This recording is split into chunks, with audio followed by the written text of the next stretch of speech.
For our morning must-read, we look to Japan, where former Fed Chairman Ben Bernanke has been meeting with top officials there.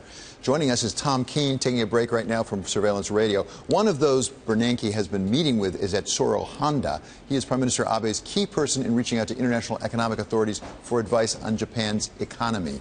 Mr. Honda today reports that Mr. Bernanke has been suggesting Japan consider helicopter money, Tom, for some time. This is the quote. During an hour-long discussion with Bernanke in April, the former Fed Reserve Chair warned that there was a risk Japan at any time could return to deflation. He noted that helicopter money, in which the government issues non-marketable perpetual bonds with no maturity date, all that? yeah, and the Bank of Japan could work as a strong. Okay, so Bernanke's parts. This is not new, by the way. Bernanke has talked about helicopter money. I've seen going back at least to 2002.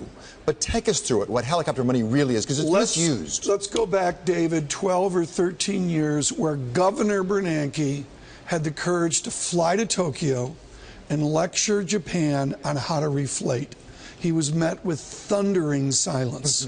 Thundering silence. And the crime here is it took a decade for them to finally begin to talk about and to do the Bernanke prescription. So if you speed up, forget about the abdication of the emperor, look at the reality of a horrific Japanese economy with all sorts of moving parts. Chairman Bernanke is now suggesting you've got to pick up again an overt reflation of the Japan economy. But why is the right way to do this through supposed helicopter money through the Bank of Japan rather than directly with fiscal stimulus from Abe, from the political side? That's the money question, and let's be clear, I'm not certain Chairman Bernanke wants to do overt helicopter money. Olivier Blanchard told Bloomberg Surveillance this morning he was adamant.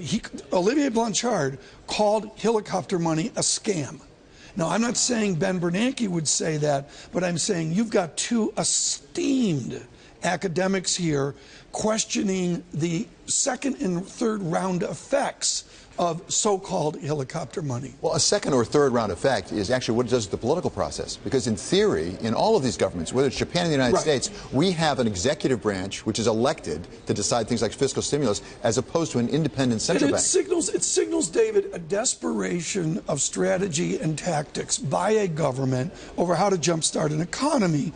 And opposite that is what we just saw from Governor Carney of the Bank of England, who said, we're here, we're stable, we're going to be measured and not cut interest rates. That was one of the signals that we saw just 10 minutes ago. We're going to take a deep breath, see what the numbers are as they come in, rather than anticipate them. Are you going to do a pop quiz on helicopter money here this afternoon? Well, I've been studying up on it. I've been studying up on it as best I can. When you figure it out, let me know. By the way, my pet theory as a lawyer is I think it's unconstitutional in this country, is my pet theory. When in doubt, go to the unconstitutional card. It's a Weston card. Exactly right.